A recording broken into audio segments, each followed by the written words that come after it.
हाँ मैंने धमकी दी थी मैडम, पर वो धमकी नहीं थी, बस बातचीत थी। हमारे भी बातचीत करने के तरीके से तो अच्छे से वाकिफ होगा कुणाल, काफी बार अंदर जो गया है। मैडम बता तो रहा हूँ, आरती विनीत से बहुत प्यार करती थी, विनीत भी उसको पसंद करता था, खाली निकिता की वजह से छुपा रहा था। निकिता भी कम नहीं थी मैडम, विनीत को कब्जे में करके रखा था उसने, फंसाया था उसको।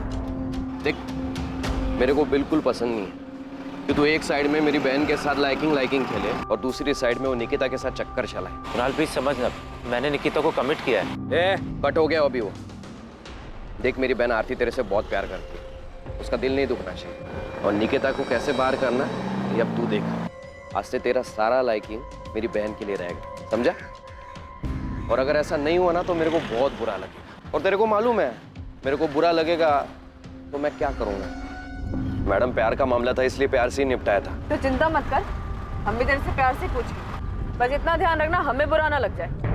मैं कुछ समझा नहीं प्रदीप, तुम क्या कहना चाहते? अरे पुलिस जाधव भाव को उठा के ले गई है पूछताछ करने के लिए। लेकिन क्यों? तुम्हारी लड़की के केस में प्रताप भाव तुमको चलना पड़ेगा, समझाना पड़ेगा उन लोगों को। हाँ साहब, देखा मैंने इस आदमी को, ये अपनी दुकान पे आया था अमित भाव से मिलने, फिर अमित भाव इसको तुरंत लेके बाहर चले गए थे। यहाँ नहीं, मेरे पीछे 27 अप्रैल को अमित को जो फोन आया था उसके बारे में जानते हो? जी साहब, मैं उस टाइम दुकान पे ही था अमित भाव के साथ। मेरी बहन ये कब पैदा हो गई? मेरी कोई बहन है ही नहीं। हेलो, अजीब आदमी है, कुछ भी बकवास किया जा रहा है। दिनेश एक काम कर, थोड़ा काउंटर सवाल में आता हूँ। जी बाब। फिर अमित भाव थोड़ी देर बाद वहाँ से बाहर चले गए थे, बस उसके आगे मैंने कुछ नहीं सुना साहब। क्या वो फोन इस हिस्ट्री शीटर किशोर कदम ने किया था? अमित की इसी से बात हुई थी? अमित भाई आपका काम हो गया, अभी लड़की आपको कोई परेशान नहीं करेगी। दिनेश, तुम इकलौते आदमी हो जिसने अमित को किशोर कदम के साथ मिलते जुलते देखा था। अमित की प्लानिंग के बारे में और क्या जानते हो? साहब मेरे को जो कुछ भी मालूम था मैंने आपको सब कुछ बता दिया, और साहब आपको मेरे को सुरक्षा देनी होगी। साहब अमित भाव बहुत खतरनाक आदमी है साहब, उसको ये सब मालूम पड़ेगा। घबराओ मत दिनेश, तुम्हें कुछ नहीं होगा।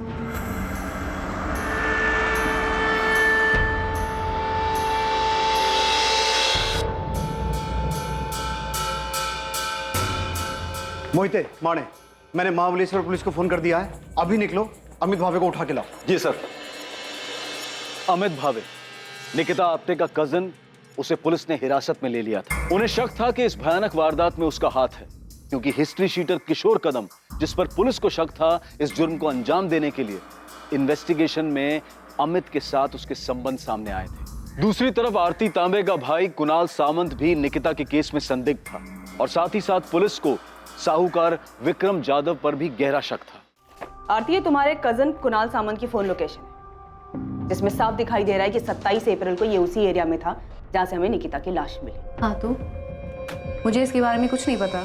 मैडम मैं आपको पहले ही बता चुका हूँ, हो सकता है मैं वहां से निकला हूँ, लेकिन अब सातारा इतना बड़ा भी शहर नहीं है कि किसी एक जगह से निकलना बड़ी बात है।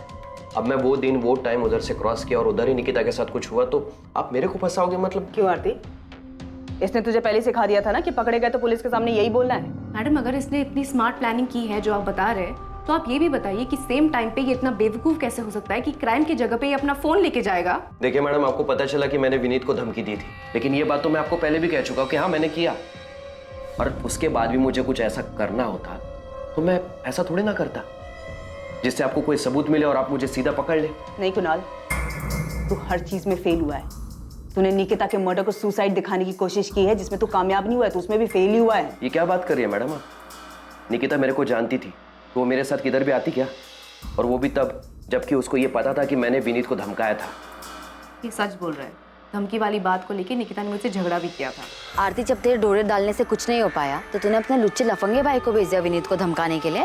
तू मुझसे सवाल कर रही है? खुद को देखा है तूने? जब तू विनीत को रोक नहीं पाई मेरे पास आने से, उसको ब्लैकमेल करने लगी कि वो मुझसे दूर रहे। देख आरती, मुझे सब ब्लैकमेल करने की कोई जरूरत नहीं है, क्योंकि वो तुझे पसंद ही नहीं करता है। अच्छा, तुझे पता है मुझे प्राइवेट मैसेजेस करता है? आरती, विनीत मेरा बॉयफ्रेंड है, वो तेरे इस जाल में कभी नहीं फंसेगा, तो बेहतर यही होगा तू अपने ये डोरे किसी और पे डाल, शायद कोई फंस जाए। अगर वो तुझसे इतना ही प्यार करता है तो इतना डर क्यों रही है कि वो तुझे छोड़ के मेरे पास आएगा? विनीत मेरा है और सिर्फ मुझसे प्यार करता है, ये सारी बकवास ना तो अपने दिमाग से निकाल दे कि तेरे इस छिछोरे भाई को विनीत को धमकाने के लिए भेजेगी और वो तेरा हो जाएगा, क्योंकि ये सब करके भी तू देख चुके और बुरी तरीके से हार गई है। तो एक लूजर है और लूजर ही रहेगी, समझी? दूर रहे विनीत से। मैंने कुणाल से सिर्फ हेल्प मांगी थी और उस हेल्प का मतलब किसी को नुकसान पहुंचाना नहीं था। मेरा और निकिता का खुला झगड़ा था, सबके सामने था, हम छुप के नहीं लड़ रहे थे और इसके लिए मैं निकिता के साथ ऐसा कुछ करूंगी? मैडम मेरी हिस्ट्री है, मैं जुआ खेलता हूँ, पॉकेट मारता हूँ, लेकिन रेप जैसी गंदी हरकत मैंने कभी नहीं की और ना ही मैंने किसी का मर्डर किया। मैं जानता हूँ मैडम आप मेरे पे भरोसा नहीं करोगे, पर क्या निकिता मेरे पे भरोसा करती? वो मेरे साथ ऐसे ही आ जाती क्या? और मैं उसके साथ ऐसा सब कुछ करता तो वो चीखती चिल्लाती भी नहीं। कुणाल, निकिता का फोन कहाँ है? अरे मैडम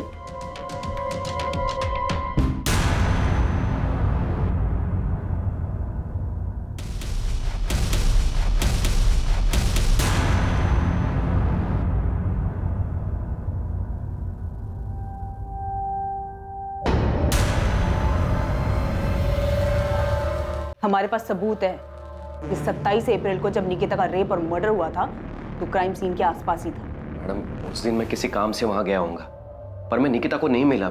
मैंने उसके साथ कुछ भी नहीं किया मैडम, मैं सच बोल रहा हूँ। ये एक लव ट्रायंगल था जहाँ पे हम एक दूसरे के खिलाफ थे, दुश्मन थे, हम एक दूसरे के झगड़ा करते थे हम एक दूसरे के साथ, लेकिन फिर भी मैं कुणाल को निकिता के पीछे नहीं भेजूंगी। इतनी सी बात आपको समझ नहीं आती? नहीं आ रही सर, क्योंकि ये झूठ है आरती। सच ये है कि तूने इस गुंडे को भेजा था विनीत को धमकाने के लिए कि ये निकिता से दूर रहे, लेकिन ऐसा हुआ नहीं। सच ये है कि निकिता अब जिंदा नहीं है, ये बताने के लिए कि ये गुंडा कई बार गया तो उसे धमकाने के लिए। सच ये है कि निकिता जिंदा नहीं है, बताने के लिए कि उसका रेप और मर्डर इसी कुणाल ने किया है। और इन सब के बावजूद तेरी सारी दलीलें झूठी साबित होती है, क्योंकि जब ये सब हुआ था तू क्राइम सीन के पास था। तुम दोनों से ना बहुत प्यार से बात कर ली है मैंने, तुम दोनों को प्यार की भाषा पच नहीं रही है। मोहिते, डाल इसको जेल में और तब तक कूट जब तक सच बाहर नहीं आ जाता है। अरे मैडम मेरी बात तो सुनिए।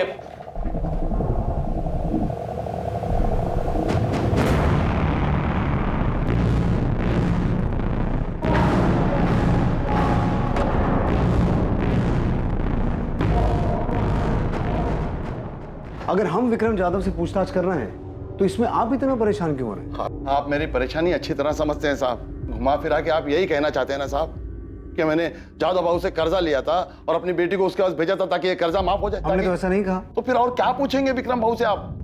मेरी चचेरी बहन के बेटे अमित के खिलाफ सबूत है ना आपके पास, उसने किया है सब कुछ, पूछिए उससे। हम ना तो अमित भावे को बख्शेंगे ना ही विक्रम जाधव को, फिर चाहे आप खुद निकिता के पिता आके हमें ये क्यों ना कहें कि हमें किससे पूछताछ करनी है और किससे नहीं।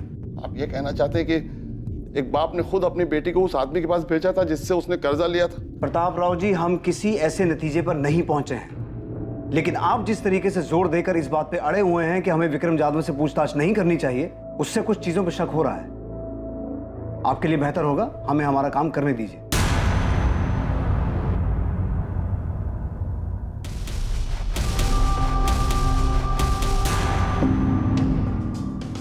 अलका और अभिजीत के सुसाइड करने के बाद मैं माना था मैं गलती किया था, एक जानवर जैसा। जानवर जैसा नहीं, तू जानवर ही है विक्रम जाधव। हाँ साहब, मैं माना मुझे वैसा नहीं करना चाहिए था। जिस बात से बाद में तो अदालत में मुकर गया कि तूने अलका वाघमारे के साथ ऐसा कुछ किया था, और वो बेचारी भी मरने से पहले सा कुछ छोड़ के नहीं गई जिससे तुझे तेरे किए की सजा मिले। सुरवे, हमारे पास इस बात के पुख्ता सबूत थे कि अलका वाघमारे को विक्रम जाधव की कोठी के बजाय फ्लैट पे बुलाया गया अकेले, जो कि मानदेव चौक में है। हमने विक्रम जाधव को अरेस्ट भी किया और उसने यही कहा कि उसने कभी पैसों को लेकर अलका या उसके पति पे दबाव नहीं डाला। मूल तो छोड़ो, 2 साल से ब्याज भी नहीं दे पा रहे थे, जिसका इसने फायदा उठाया, और जब ये नहीं टूटा तो हमने इसके राइट हैंड प्रदीप को तोड़ा।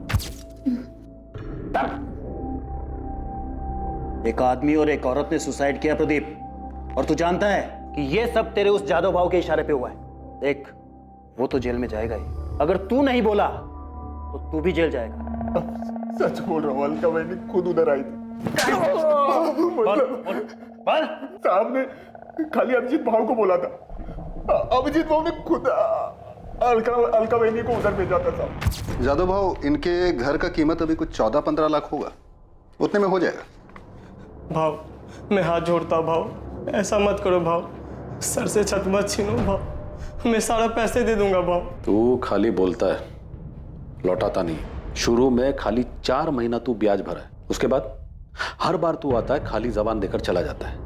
अभी क्या करेगा तेरा खाली जबान का मैं? जैसे जैसे होगा पैसे दे दूंगा भाव। ठीक है, अभी अगर तू ये जबान और दुहाई देने की बात छोड़कर कुछ और देने की बात करे तो मैं तेरा थोड़ा बहुत ब्याज, थोड़ा बहुत क्यों, बहुत सारा पैसा भी माफ कर सकता हूं। जादव भाव ने खाली प्रपोजल दिया था, कोई जबरदस्ती नहीं की थी। प्रपोजल नहीं कहते हैं इसे कहते हैं मजबूरी का फायदा उठाना, समझा? जिस दिन तेरे सेठ ने अलका के साथ ये सब कुछ किया था ना, उसी दिन अलका और उसके पति अभिजीत ने सुसाइड कर लिया था। पाड़ेकर, तुम्हें क्या लगता है निकिता के केस में भी यही हुआ होगा? इस विक्रम जाधव ने निकिता के बाप को प्रपोजल दिया, विक्रम ने निकिता के साथ जबरदस्ती की और 100% यही हुआ होगा। नहीं तो एक सीधी सादी पढ़ने लिखने वाली लड़की जिसकी लाइफ में कोई प्रॉब्लम नहीं है, वो भला अचानक सुसाइड क्यों करेगी? पता नहीं, लेकिन मुझे यकीन है कि ये सुसाइड नहीं, मर्डर है। फिर बोल नहीं सकता, मगर ये कंफर्म है कि ये आदमी औरतों के मामले में घटिया है। साहब मैं मानता हूं मैं गलत किया, पर अभिजीत और अलका के बाद आई शपथ मैंने ऐसा कुछ नहीं किया। और ऊपर से जब मेरे को पता चला कि प्रताप राव के साथ ऐसा कुछ हुआ है, तो मैंने सामने से खुद जाकर उसका कर्जा माफ किया। तो तू अब धर्मात्मा बन गया है जो सामने से जाके माफ किया? नहीं साहब, मैं धर्मात्मा नहीं बना साहब, मैं डर गया था। जब मुझे पता चला कि प्रताप राव के लड़की ने सुसाइड की करके, तो मेरी हालत टाइट हो गई। मैं समझ गया कि ले दे के प्रताप राव के कर्जे की बात सामने आएगी तो मेरी भी हिस्ट्री खुल जाएगी। इसलिए साहब मैं सच बोल रहा हूँ, मैंने सच्चे मन से उसका कर्जा माफ किया। साले पहले उसकी बेटी के साथ ये सब करेगा, फिर कर्जा माफ करने का नाटक करेगा? नहीं साहब, मैंने कुछ नहीं है किया साहब। आप बेकार में मेरे पीछे पड़ के असली मुजरिम को खुला छोड़ रहे हो। आई शपथ मैं बोल रहा हूँ साहब, मैंने कुछ नहीं किया साहब, मैंने कुछ नहीं किया। सचिन, इसके राइट हैंड प्रदीप को उठाओ। अलका वाघमारे केस में वो टूटा था, इस केस में भी वही टूटेगा। तबीयत से धुलाई करो उसकी। लेकिन सर मुझे नहीं लगता कि इस केस में ये विक्रम इन्वॉल्व है। अलका वाघमारे केस में विक्रम ने अलका का यूज किया और उसके बाद अलका और उसके पति ने सुसाइड किया। लेकिन सर इस केस में सचिन, मैं जानता हूं तुम्हें लगता है ये सुसाइड नहीं मर्डर है, लेकिन अगर कोई इस केस को सुसाइड की शक्ल देकर मर्डर को छुपा सकता है, तो सुसाइड को कवर अप करने के लिए कोई इस केस को मर्डर की शक्ल भी दे सकता है। ये जादव बहुत घटिया इंसान है। ब्याज कम करने के नाम पर अभिजीत वाघमारे को उसकी बीवी को अपने पास बुलाने का प्रपोजल दे सकता है, तो ये भी कर सकता है। ऐसे वाहियात इंसानों की फितरत कभी जाती नहीं। इसे लगा ही नहीं होगा कि निकिता सुसाइड कर सकती है। इसे क्या, निकिता के बाप को भी नहीं लगा होगा। बाहर वाले लोग जो बातें बना रहे हैं तो अलग, और मालती, शिवम, तुम लोग मुझसे ऐसे घटिया सवाल कैसे कर सकते हो कि मैंने निकिता को जादव के पास भेजा था? तुमको लगता है कि मैं ऐसा करूंगा? और आपको क्या लगता है ताई सुसाइड क्यों करेगी? उस आरती की वजह से। उसने सुसाइड नहीं किया है, ये सब उस कमीने अमित भावे ने किया है। उसने पुलिस को झूठ बोला है कि उसको गुमनाम फोन आया था। ये सब उस हिस्ट्री शीटर किशोर कदम ने किया है। पुलिस उस किशोर कदम को पकड़ नहीं पा रही है, इसलिए अपने आप को बचाने के लिए विक्रम की बलि चढ़ाना चाहती है।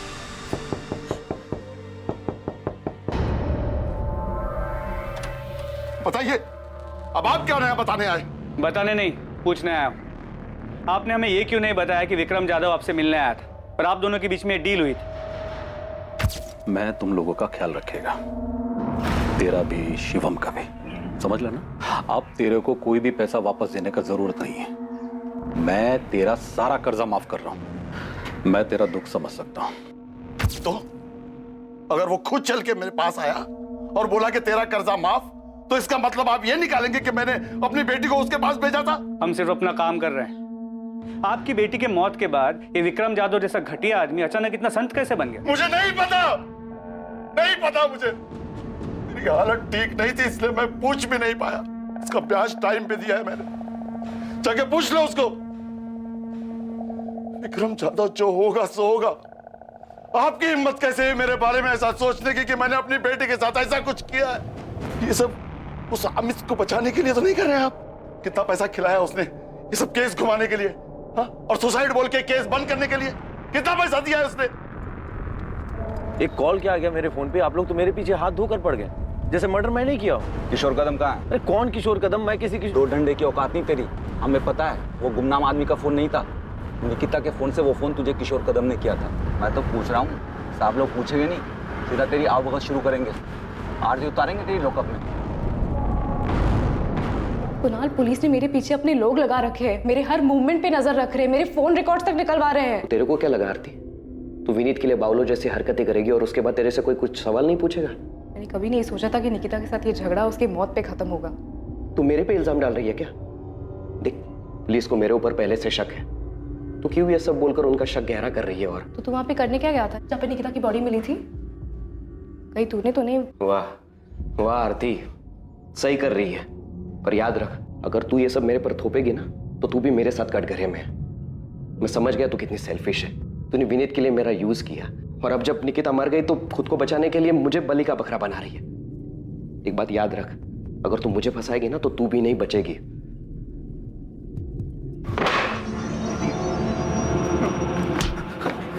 पिछली बार तू बच गया था, इस बार नहीं बचेगा। मैं सच बोल रहा हूं, तेरी लाश तक नहीं मिलेगी। जब मैंने पिछली बार सब सच बता दिया भाव ने क्या किया, तो अभी मैं झूठ क्यों बोलूंगा साहब? कसम से साहब, वो लड़की उधर अगर आई भी होगी और भाव ने उसके साथ कुछ किया भी होगा तो मेरे को नहीं मालूम। तेरे भाव ने प्रताप राव का कर्जा क्यों माफ किया, वो भी निकिता के मरने के बाद?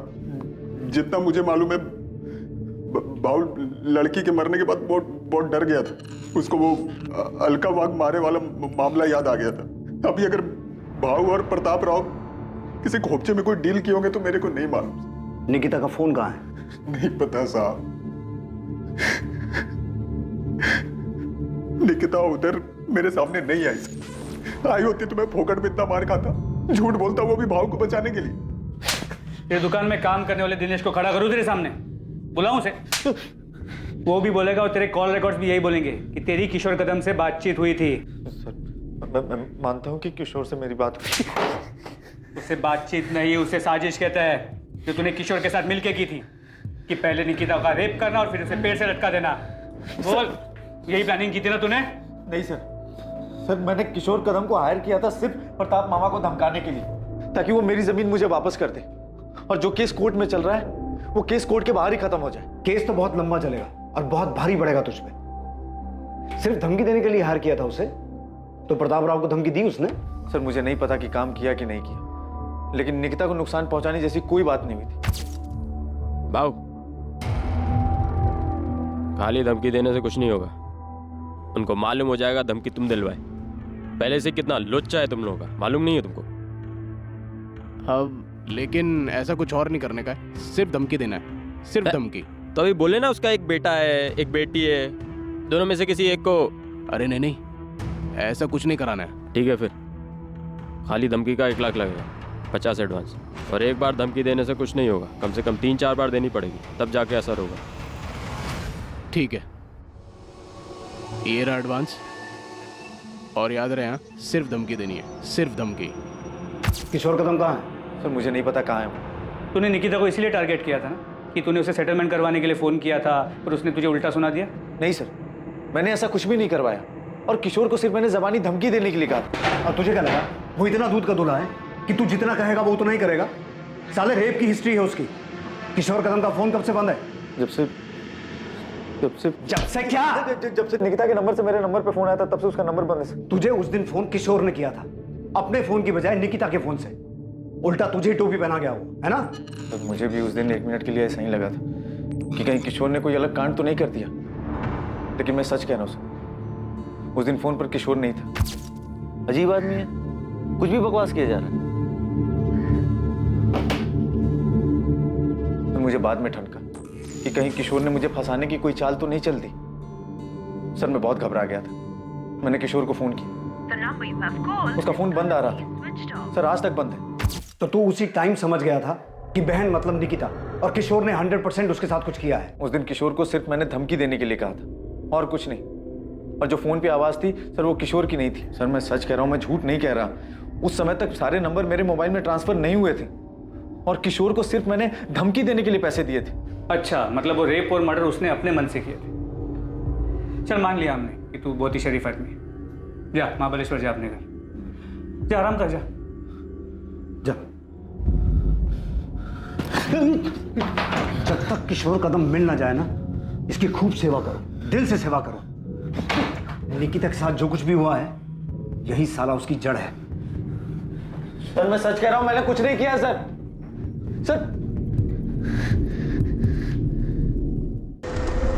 क्या वाकई किशोर कदम ने अमित की बात अनसुनी करते हुए इस जुर्म को अंजाम दिया था? अमित भावे की बात का तथ्य तब तक साबित नहीं हो सकता था जब तक किशोर कदम पुलिस के हाथ नहीं लगता और उससे पूछताछ नहीं हो जाती। किशोर तक पहुंचने के लिए पुलिस ने महाराष्ट्र के हर शहर में उसकी तलाश शुरू कर दी थी। उसकी खबर देने वाले को इनाम देने की घोषणा तक की गई थी। किशोर को गिरफ्त में लेने के लिए शहर और शहर के बाहर के सभी पुलिस नेटवर्क उसकी तलाश में लगा दिए गए थे। मुझे किशोर कदम नाम के आदमी ने कभी कोई धमकी नहीं दी, पर इस बात में कोई शक नहीं है कि जो कुछ मेरी बेटी के साथ हुआ है उसमें अमित का हाथ है। सीधे सीधे इस सवाल का जवाब दीजिए।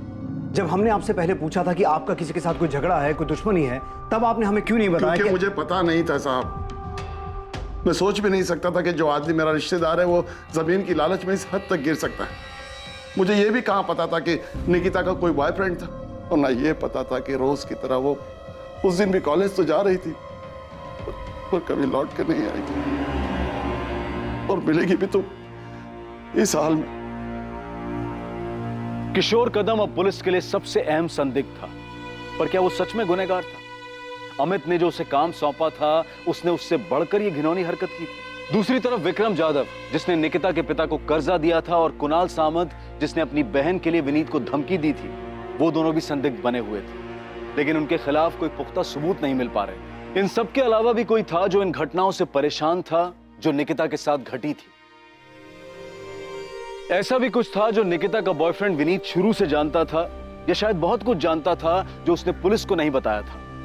क्या विनीत कुछ छुपा रहा था? सर, किशोर कदम कोल्हापुर में पकड़ा गया है। ग्रेट। इस केस की सबसे अहम कड़ी अब हमारे हाथ लगी है। प्रतिमा, क्या लगता है तुम्हें, विक्रम जाधव और कुणाल सामंत को अब अंदर रखने से कोई फायदा है? उनसे और कुछ मिल सकता है? सब विक्रम जाधव के एंगल में अभी तक हमें कुछ भी नहीं मिला है।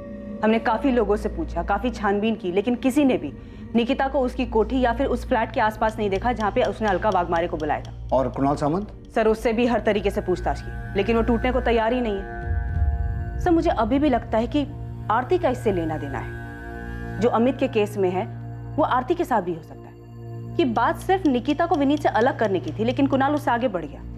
सर, अब तो आरती को भी लगता है कि कुणाल ने किया है। बोल रहा हूँ ना साहब, मैं 27 अप्रैल को था ही नहीं इधर ही सतारा में। किशोर तो एक केस में बेल पे है ना, पर घबरा मत, इस केस में तो जेल नहीं जाएगा। हाँ साहब, इधर एनकाउंटर करके केस बंद करने का प्लान है, तो इधर ही ठोक दो ना। काय को खाली फोकट सतारा में लेके जा रहे हो? मैंने तो सिर्फ अपना हिस्सा मांगा था। क्या गलत कर रहा था? क्या गलत था इसमें? ऐसे किसी गुंडे को पैसे देकर धमकी दिलवाना सही काम है? पैसे देकर धमकी इसलिए दिलवाई ताकि कोर्ट के बाहर से मामला सेटल हो जाए। अमित जो आदमी गुंडा है, पैसे लेकर धमकी दे रहा है, वो और कुछ करेगा तो तू रोक लेगा उसे। अब फंसा दिया ना उसने तुझे। सोचा है कभी तेरी वजह से निकिता के साथ में क्या हुआ है? भाई, मैंने उससे नहीं कहा निकिता के साथ ये सब करने के लिए। मैंने तो सिर्फ उससे कहा। अमित, याद रखना, अगर ये पता चला ना कि निकिता के साथ में उसी ने ये सब कुछ किया तो तू भी उसी जुर्म में अंदर जाएगा। जरा से जमीन के लालच ने तुझे क्या से क्या बना दिया।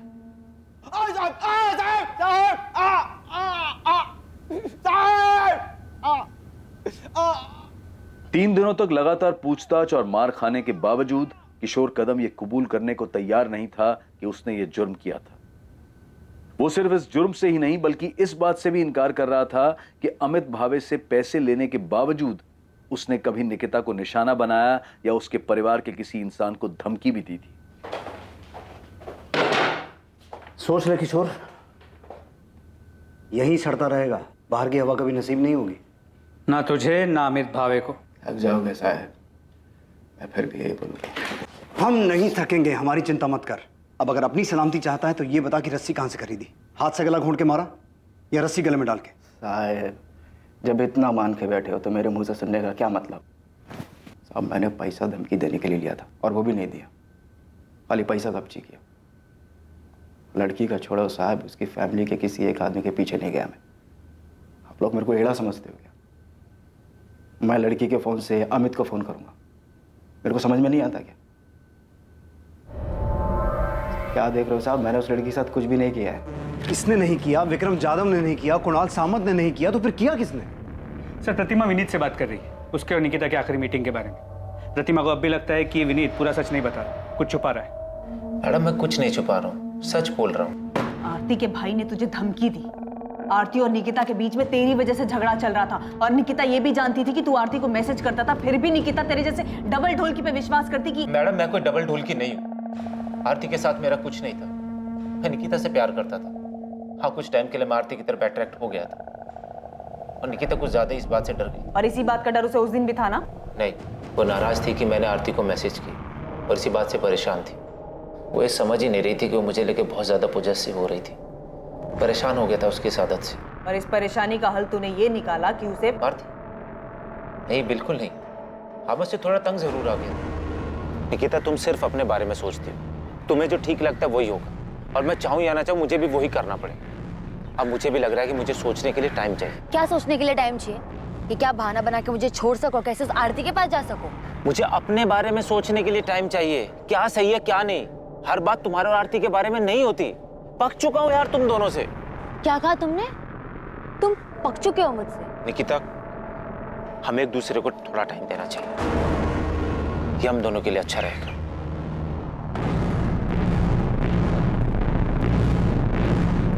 बाय। बाय।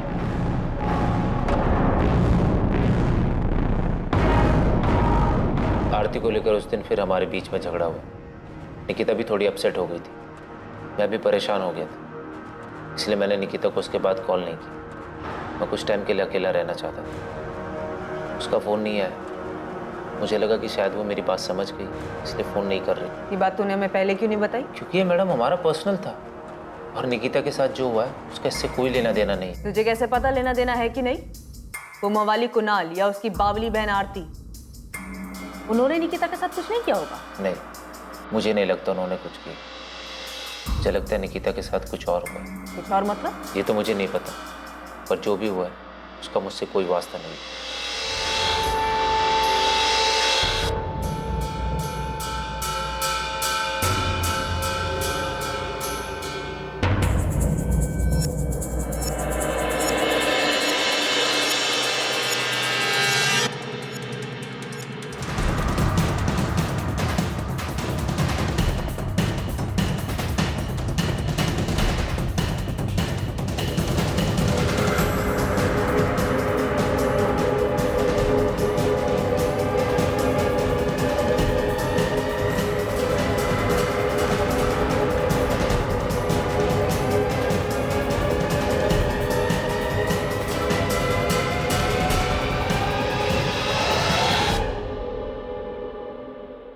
सर, मुझे लगता है कि हम इस बात पे अटक गए हैं कि निकिता का मर्डर हुआ है, जो कि इन सस्पेक्ट में से किसी ने अपना मकसद पूरा करने के लिए किया है। प्रतिमा, फिर से ये मत कहना कि तुम्हें अब भी लगता है कि ये सुसाइड का केस। प्रतिमा, अगर सुसाइड किया हो तो उसके पीछे कोई रीजन तो होना चाहिए। विक्रम जाधव की थ्योरी में कोई भी सुराग सामने नहीं आया कि उसने निकिता के साथ रेप किया, इसी वजह से उसने सुसाइड किया। तो फिर क्या हो सकता है? पता नहीं सर, पर मुझे अभी भी लगता है कि कुछ तो था जिसकी वजह से निकिता दुखी थी। ये हमने सीसीटीवी फुटेज में भी देखा है। प्रतिमा, हमें यह भी पता है कि उसके मरने से पहले उसके साथ रेप हुआ था। यस सर, याद है मुझे। सर, ये सुसाइड नहीं मर्डर है। अगर हम ये मान भी लेते हैं कि विक्रम जाधव ने उसके साथ कुछ किया था, वो उसे बर्दाश्त नहीं कर पाई और उसने सुसाइड कर ली, तो तब भी उसके फोन के गायब होने के पीछे क्या कारण हो सकता है? क्या उसने सुसाइड करने से पहले अपना फोन खुद फेंक दिया, जो आज तक नहीं मिला? सर, इससे ये साफ हो जाता है कि ये सुसाइड नहीं मर्डर है, और ये मैं 100% श्योर होकर कह सकता हूँ।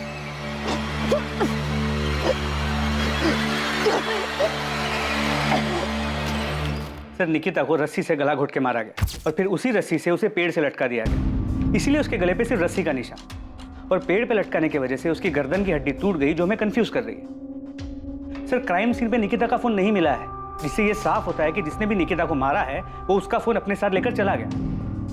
पर ये हो कौन सकता है? सारे हिस्ट्री शीटर्स को हमने तोड़ा है, उन पर नजर रखे हुए हैं, उनमें से कोई नहीं है, तो फिर है कौन?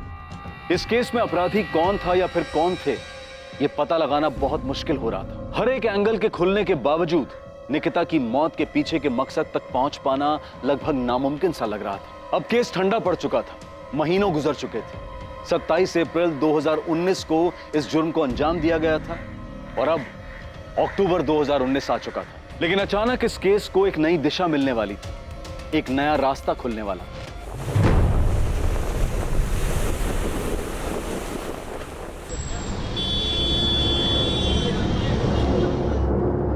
हाँ, IMEI नंबर यही है। ये निकिता आप्टे का ही फोन है। कहाँ ऑन हुआ ये फोन? मुंबई में ऑन हुआ? जी सर। और निकिता के फोन में जो नंबर यूज हो रहा है वो ये है 444761। इस नंबर की पूरी डिटेल्स मंगवा ली है। हमने अपने नंबर से कॉल नहीं किया। मोहिते को भेजा है पीसीओ से कॉल करने के लिए, ताकि पता चल सके कि ये नंबर ऑन है या नहीं। सर ये नंबर ऑन है। मैंने पीसीओ से फ़ोन किया, ऐसे ही कोई नाम बदल कर बात की। किसी आदमी ने फ़ोन उठाया था, बोला कि आपने जो नंबर लगाया रॉन्ग नंबर है। मैंने पूछा ये मुंबई का नंबर है? उसने कहा हाँ। सर मैंने उससे और कुछ नहीं पूछा, ये सोच करके कहीं वो अलर्ट ना हो जाए। गुड, एड्रेस निकालो और उठाओ इस आदमी को। जी सर। और उसे पता ना चले कि हम उसके पीछे हैं।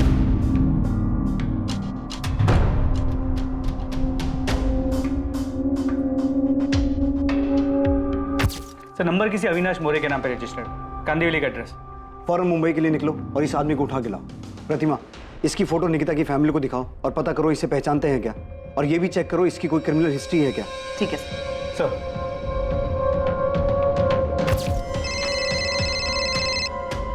हाँ प्रतिमा, इस अविनाश मोरे का कुछ मिला? नहीं सर, निकिता की फैमिली भी इसे नहीं पहचानती, उन्होंने तो इसका नाम तक नहीं सुना।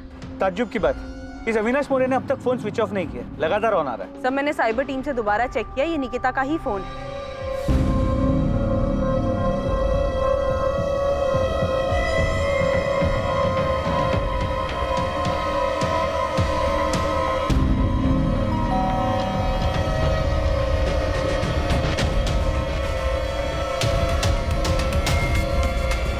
जी अविनाश मोरे?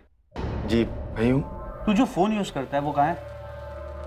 आप लोग हैं कौन और ये पूछ क्यों रहे हैं? सतारा पुलिस। पर साहब आप मेरा फोन क्यों देखना चाहते हैं? क्योंकि वो फोन तेरा नहीं, किसी और का है। नहीं, ये तेरा फोन नहीं। साहब ये मेरा ही फोन है। तेरा नंबर 444761 3 दिन पहले एक फोन में एक्टिव हुआ था, वो फोन कहाँ है? साहब लेकिन हुआ क्या है? 3 दिन पहले तेरा नंबर जिस फोन में एक्टिव हुआ था वो फोन सतारा के निकिता आप्टे का है, जिसका 6 महीने पहले रेप और मर्डर हुआ है। वो सब तो मुझे पता नहीं है, लेकिन इसी फोन में मैंने 3 दिन पहले सिम डाला था। अविनाश वो फोन ऐसे नहीं, ऐसे दिखता है। सर इसे लॉकअप में ले जाके पूछते हैं, तब याद आ जाएगा इसे। अरे साहब इसमें याद क्या करना, मैं सच कह रहा हूँ साहब। साहब मेरा फोन खराब हो गया था, डिस्प्ले गया था उसका, मैंने उसे बनने के लिए डाला था, और राजू की दुकान से काम चलाने के लिए ये फोन मैंने 1000 रुपए का खरीदा था। चल राजू के दुकान पे ले चला। हाँ चलो साहब। चल। राजू इनको बताओ कि ये फोन मैंने तुमसे ही खरीदा था ना? हाँ साहब, ये फोन मैंने ही बेचा था उसको। इस फोन का जो IMEI नंबर है वो उस लड़की के फोन का है जिसका सतारा में 6 महीने पहले रेप और मर्डर हुआ। IMEI नंबर सेम है, लेकिन उसका फोन ये था। हमारे पास एक कंफर्मेशन है कि निकिता के फोन का मॉडल ये है, और हमने ये भी कंफर्म किया कि इस फोन का जो IMEI नंबर है वो निकिता के फोन का। साहब ये जो आप फोटो दिखा रहे हैं ना फोन का, ये बिकने के लिए आया था मेरे पास, मैं ही खरीदा था। किससे खरीदा था? ऐसे ही चलते फिरते एक बंदा आया था बेचने के लिए।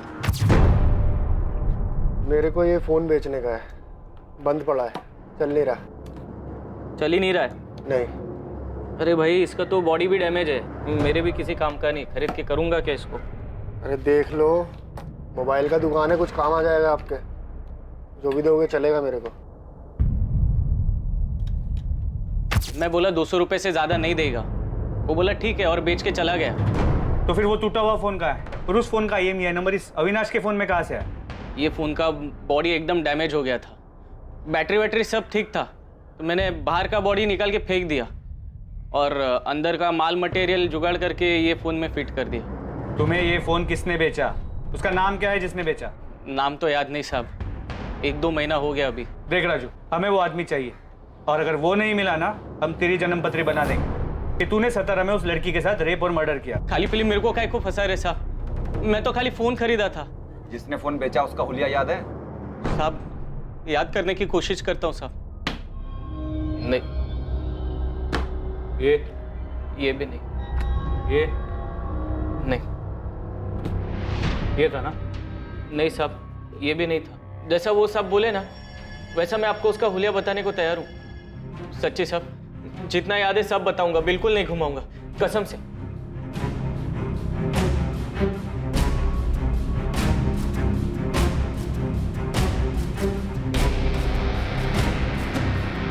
सर राजू सच बोल रहा है, उसे जितना याद था उसने पूरी ईमानदारी के साथ याद करके स्केच बनवाया। ठीक है, फिर भी यहाँ मुंबई पुलिस को बोलता हूँ इस राजू पे नजर रखें, और तुम पता करो कि निकिता के पहचान में कोई है जो स्केच वाले आदमी को जानता है। ठीक है सर। स्केच को तुम्हारे फोन और मेल दोनों पे भेजा। ये नहीं पता कि ये स्केच उस फोन बेचने वाले आदमी से कितना मिलता। तुरंत इस स्केच को सभी जगह भेजो और पता करो कि स्केच से मिलता जुलता दिखने वाला भी कोई आदमी है। यस सर, मैं सभी जगह सर्कुलेट कर देती हूँ। राजू की मदद से जो स्केच बनाया गया वो उस आदमी की शक्ल के काफी नजदीक था जिसने राजू की दुकान पर निकिता का मोबाइल बेचा था। वो आदमी वास्तव में मौजूद था और यकीनन सतारा में ही था। और निकिता से जुड़े लोगों में उसके बॉयफ्रेंड विनीत के अलावा ऐसा कोई नहीं था जिसने इस आदमी को देखा था या पहचान सकता था। कौन है मैडम ये नहीं जानता, लेकिन इसे पार्क में देखा है जहाँ मैं निकिता हमेशा मिलते थे। इसे बहुत बार पार्क में देखा, मुझे बड़ा अजीब लगता था। मैं और निकिता जब भी मिलते थे हमेशा वहां होता था। क्या ये हमेशा आसपास रहता था? हाँ, ये स्केच पक्का उसी आदमी की तरह दिख रहा है। अगर ये विनीत और निकिता के हर बार मिलने के वक्त वहां होता था तो इसका मतलब है ये सतारा का ही रहने वाला है और शायद कहीं आसपास का ही हो।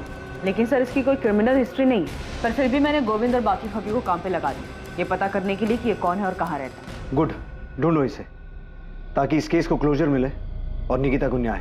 सर। प्रतिमा। Yes sir. तुमने बताया कि विनीत कह रहा था कि ये हमेशा पार्क में मौजूद रहता था, उन्हें घूरता था। यस सर, वो दोनों जब भी पार्क में मिलते थे ये वहां रहता था। 27 तारीख की निकिता की वो फुटेज निकालो। हमें इस एंगल के बारे में कुछ पता नहीं था, हमने कुछ मिस किया है। 27।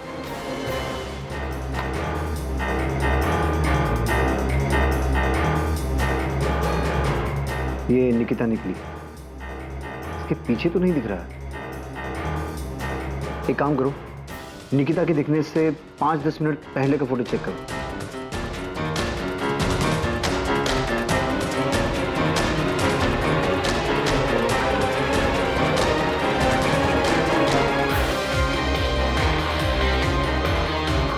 एक मिनट सर, स्टॉप कीजिए इसको। अब नॉर्मल कीजिए। यही है वो सर, यही है।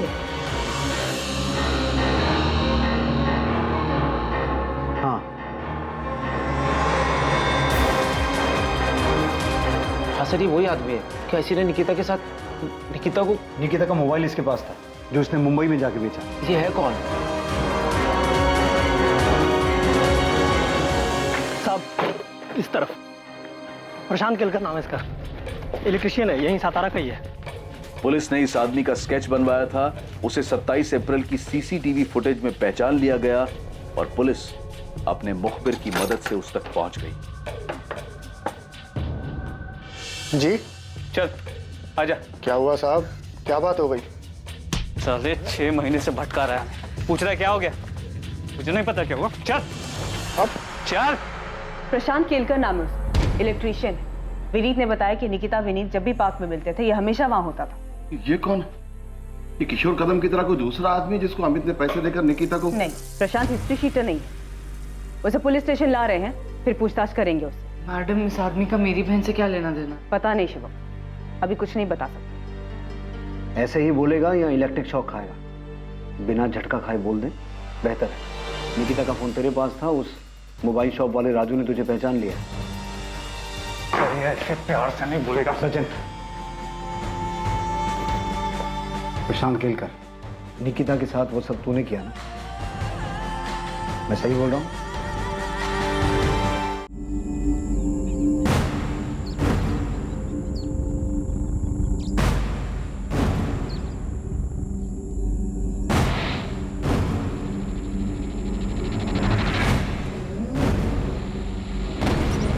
जी आप निकिता है ना?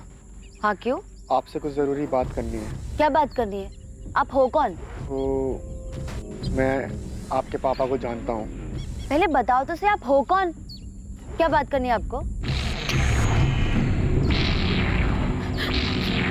ये क्या कर रहे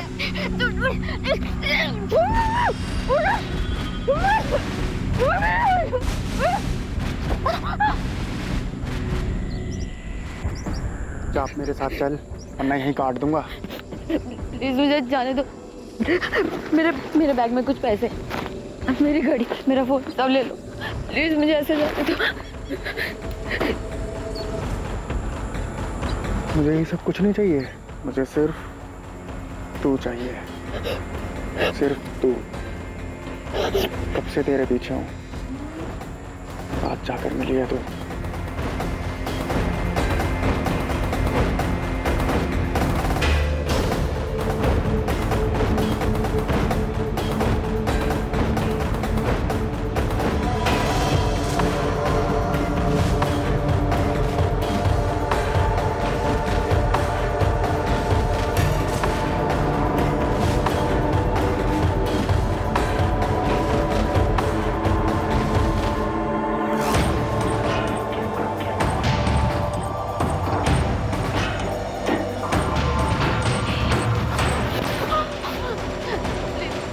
प्लीज मुझे जाने दो। हटा ये सब। मुझे तेरे को वैसे देखना है जैसे मैं तेरे को सपने में देखता हूँ। प्लीज प्लीज मुझे जाने दो, मुझे अपने घर जाना। जाने दूंगा। ये ले, पहन ले।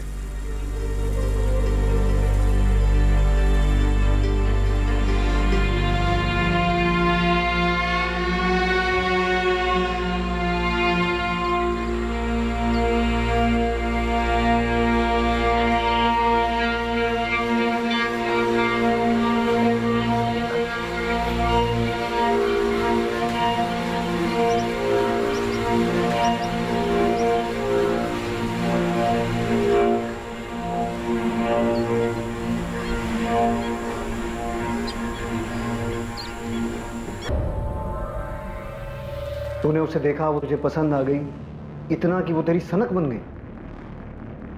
निकिता का फोन तेरे पास 6 महीने से था, तूने उसे ऑन क्यों नहीं किया? पर 6 महीने बाद मुंबई जाके क्यों बेचा? मैं अखबार में पढ़ रहा था। जोर से बोल, जोर से बोल, सुनाई देना चाहिए। मैं मामला ठंडा होने का इंतजार कर रहा था। 27 अप्रैल का दिन तूने इसलिए चुना क्योंकि निकिता उस रास्ते से जाने वाली थी। हाँ, मैंने पहले भी कई बार कोशिश की थी, पर सड़क पर कोई ना कोई आ जाता था। तो तूने देखा कि 27 तारीख को उस रास्ते पे आसपास कोई नहीं था, सुनसान था, तो तूने ऐसा किया? हाँ। तूने निकिता के भाई अमित को फोन क्यों किया? तू जानता है उसे? नहीं। तो उसे फोन क्यों किया? मुझे बुरा लगा कि उसके परिवार वाले परेशान हो रहे होंगे कि कहाँ गई, तो इसलिए मैंने उसका फ़ोन उठाया और देखा किसको फ़ोन कर सकता हूँ, तो मैंने उसका नंबर डायल कर दिया। प्रशांत केलकर से बार बार पूछताछ की गई, ये जानने के लिए कि क्या वाकई ये जुर्म उसने अपनी विकृत मानसिकता और यौन आकर्षण के कारण किया था या इसमें कोई और भी शामिल था। पर आखिर तक यही सामने आया कि वो वाकई एक विकृत मानसिकता का आदमी था जो निकिता पर मोहित था, जिसने सिर्फ अपनी हवस पूरी करने के लिए निकिता के साथ बलात्कार किया और फिर उसे मार दिया। अपराधी, अपराध का मकसद और जिस तरह से इस जुर्म को अंजाम दिया गया था, उसने पुलिस तक को हैरान कर दिया था। इस केस में निकिता के परिवार में जो भी मनमुटाव था वो सामने आ गया था।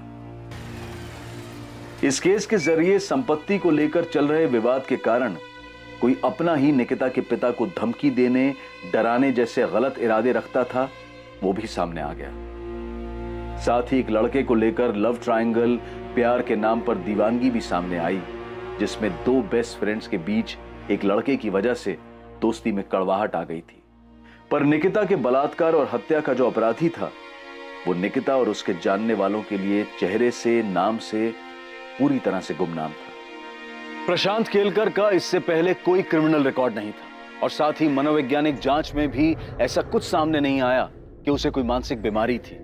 वो पूरी तरह से सामान्य था। यह बेहद दुखद है कि 19 साल की निकिता को किसी की सनक और दिमागी गंदगी की वजह से अपनी जान गंवानी पड़ी। इस केस में जो सबसे बड़ा सवाल पैदा होता है वो ये कि ऐसी विकृत मानसिकता जो सड़क पर चलते इंसानों को, अपने आसपास के लोगों को शोषण का सामान मानती है, उस विकृत मानसिकता को पहचाना कैसे जाए?